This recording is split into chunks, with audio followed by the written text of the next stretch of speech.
માત્ર 50,000 ભરી અને ડ્રોન વસાવો, ડ્રોન વ્યવસાયની અંદર કમાવો 7 થી 8 લાખ રૂપિયા પ્રતિ વર્ષ। નમસ્કાર મિત્રો, વેધર ઇન્ફોર્મેશનમાં આપનું સ્વાગત છે અને હું છું પરેશ। ખાસ કરીને આજના વિડીયોની અંદર આપણે પવન, તાપમાન અને વરસાદ વિશેની થોડીક માહિતી આપવાની છે। સૌપ્રથમ તો આપને એ જણાવી દઉં કે અત્યારે અમુક વિસ્તાર છે કે જ્યાં પવનની ઝડપ છે એ નોર્મલ કરતાં વધારે ચાલી રહી છે, જેમાં ખાસ કરીને પશ્ચિમ સૌરાષ્ટ્ર અને કચ્છના ભાગો ઉપર પવનની ઝડપ છે એ લગભગ 18 થી લઈને 24 કિલોમીટર પ્રતિ કલાકની ઝડપે પવન ફૂંકાઈ રહ્યા છે। બીજા વિસ્તારોની અંદર પણ લગભગ 14 થી લઈ અને 19 કિલોમીટર પ્રતિ કલાકની ઝડપ પવન ચાલી રહી છે, એટલે નોર્મલ કરતાં પવનની ઝડપ છે એ વધારે છે। મોટાભાગના વિસ્તારની અંદર અત્યારે વાદળછાયું વાતાવરણ છે, પણ વચ્ચે વચ્ચે ઘણા બધા વિસ્તાર છે એમાં પણ અત્યારે ખુલ્લો તડકો નીકળતો હશે, તાપમાન ઊંચું જોવા મળતું હશે। પવનની ઝડપ તો વધારે છે, પણ તાપમાન પણ થોડાક દિવસની અંદર ઉચકાયું છે। જેવી રીતે વરસાદનો ઘણા સમયથી એક ગેપ પડ્યો છે ને આ ગેપને કારણે અત્યારે આપણું તાપમાન છે એ ઉચકાયેલું છે। અત્યારે એવરેજ તાપમાન છે 30 થી લઈ અને 33 ડિગ્રીની રેન્જમાં ચાલી રહ્યું છે, પણ આ વચ્ચે કોઈ વિસ્તારની અંદર હળવા છૂટાછવાયા ઝાપટાઓ છે એની પણ શરૂઆત આજથી થઈ છે। ઘણા સમયથી અમે આપને જણાવતા હતા કે લગભગ જે એક સિસ્ટમ છે એ આપણે આવવાની હતી, જેને કારણે 26 ઓગસ્ટથી લઈને 6 સપ્ટેમ્બરમાં સારા વરસાદની અપેક્ષા હતી, પણ હવે એ વરસાદ નથી પડવાનો। અમુક જગ્યાએ ઝાપટાઓ જ પડવાના છે, જેમાં ખાસ કરીને આ દક્ષિણ ગુજરાતના વિસ્તારો, મધ્ય ગુજરાતના અમુક વિસ્તાર છે, મધ્યપ્રદેશ બોર્ડરે આવેલા વિસ્તાર છે એમાં ઝાપટા પડવાની જે સંભાવનાઓ છે અમે બતાવી હતી। કેમ કે મોટા વરસાદનું જે લાંબા ગાળાનું અનુમાન હતું એ મુજબ થયું નથી, કેમ કે અત્યારે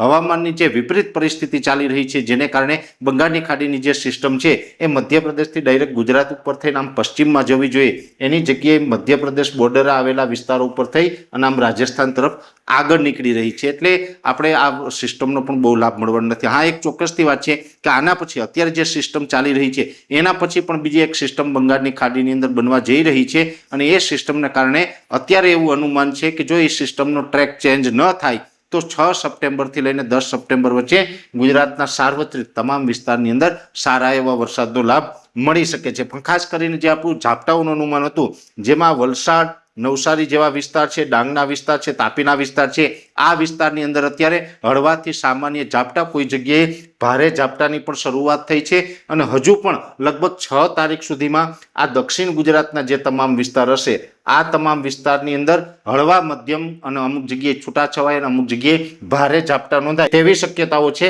ત્યાર પછી મધ્યપ્રદેશ અને રાજસ્થાન બોર્ડર લાગુ વિસ્તાર હશે, જેમાં સાબરકાંઠા, અરવલ્લી, મહીસાગર, પંચમહાલ, દાહોદ ને જ્યાં છોટાઉદેપુર આ વિસ્તારો છે આમાં પણ ઝાપટા પડી શકે છે। મધ્ય ગુજરાતનું જે કંઈ આણંદવાળો વિસ્તાર હશે, ભાલનો વિસ્તાર હશે, વડોદરાના અમુક વિસ્તાર છે, ખેડાના વિસ્તાર છે, અમદાવાદના વિસ્તાર અને સુરેન્દ્રનગરના પૂર્વ ભાગો, આ વિસ્તારની અંદર પણ હળવાથી મધ્યમ તો અમુક જગ્યાએ ભારે ઝાપટા છે એ નોંધાઈ શકે છે।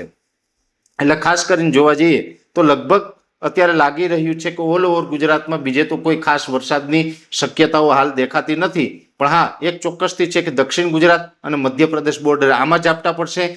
બોટાદ હોય, ભાવનગર હોય, અમરેલી હોય કે ગીર સોમનાથના વિસ્તાર છે આમાં પણ કોક ને કોક જગ્યાએ છૂટાછવાયા એકદમ સામાન્ય ઝાપટા છે એ 6 તારીખ સુધીમાં નોંધાય તેવી શક્યતાઓ છે। ઉત્તર ગુજરાતમાં પણ કદાચ મેં આપને જણાવ્યું એમ સાબરકાંઠાના વિસ્તારમાં તો શક્યતા છે, પણ પાટણ અને મહેસાણા અને જે બનાસકાંઠાના વિસ્તાર છે એમાં પણ કોઈ જગ્યાએ એકદમ હળવા સામાન્ય ઝાપટા છે એ નોંધાઈ શકશે। બાકીના બધા વિસ્તારો છે એમાં મોટા ભાગે વાદળછાયું વાતાવરણ રહેશે, કોઈ જગ્યાએ હળવું એકલ દોકલ સેન્ટરની અંદર ઝાપટું પડે એ અપવાદરૂપ રહેશે, બાકી સારા ઝાપટાની શક્યતાઓ નથી। સારા ઝાપટા છે આ દક્ષિણ ગુજરાત, મધ્યપ્રદેશ બોર્ડરે આવેલા વિસ્તાર, ઉત્તર ગુજરાતના 1-2 વિસ્તાર અને સૌરાષ્ટ્રના આટલા સેન્ટરની અંદર સારા ઝાપટા પડી શકે છે। બાકીના મોટા ભાગના વિસ્તારો છે એ હજુ પણ સૂકા રહેવાના છે। ખાસ કરીને અત્યારે જે એક લાંબા ગાળાનું અનુમાન છે, ગઈકાલે જે આપણે વિડીયોની અંદર જણાવ્યું છે એમ બંગાળની ખાડી છે હજુ પણ સક્રિય છે, હજુ હમણાં આ એકાદ અઠવાડિયામાં કે 10 દિવસમાં કંઈ વરસાદની વિદાયની શરૂઆત થાય તેવા સંકેતો નથી મળી રહ્યા,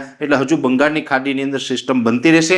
હા, એક હું આપને બધાને હિંમત આવે એવી એક વાત કરવા માંગુ છું કે અત્યારે જે વરસાદની વિદાય નથી થવાની, બંગાળની ખાડીના અરબ સાગર છે હજુ પણ સિસ્ટમ બનાવવામાં મદદરૂપ થશે, સિસ્ટમ બનવાની છે, જેને કારણે અત્યારે ભલે આપણે વરસાદની જરૂર છે છતાં પણ વરસાદ નથી વરસ્યો અને આપણે ક્યાંક ને ક્યાંક નુકસાની આવી છે। ખરીફ પાક નિષ્ફળ પણ ઘણી જગ્યાએ ગયા છે, ઘણા વિસ્તારની અંદર અત્યારે દુષ્કાળ પણ ચાલી રહ્યો છે ગુજરાતની અંદર, છતાં પણ મને એવું લાગી રહ્યું છે કે આગળ ઉપર હજુ પણ આપણે પાણી લાયક વરસાદ પણ કદાચ થશે। ઘણા વિસ્તાર એવા હશે કે જ્યાં બંગાળની ખાડીની અને અરબ સાગરની કોઈને કોઈ સિસ્ટમ છે એ આવશે અને પાણી લાયક વરસાદ થાય એવું તો હજુ પણ આપણે લાગી રહ્યું છે. આપણે બધા આશાવાદી માણસો છે.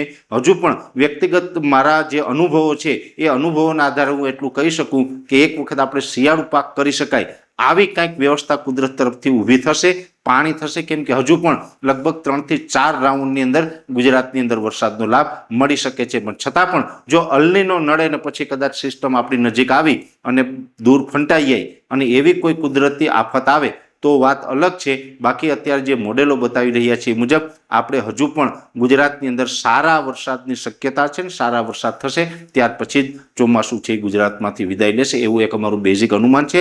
છતાં પણ આગળ શું થશે આગળ ઉપર આપણે જણાવતા રહીશું. અત્યારે આ વિડીયોની અંદર એટલું જ. અંતમાં દરેક મિત્રોને વિનંતી રહેશે કે વિડીયોને લાઈક આપીને દરેક ગ્રુપમાં શેર કરી દેવો. જો તમે અમને યુટ્યુબ ઉપર જોઈ રહ્યા હોય તો ચેનલને સબસ્ક્રાઇબ કરજો, સાથે ફેસબુક તથા ઇન્સ્ટાગ્રામ આઈડીને ફોલો કરજો. નમસ્કાર.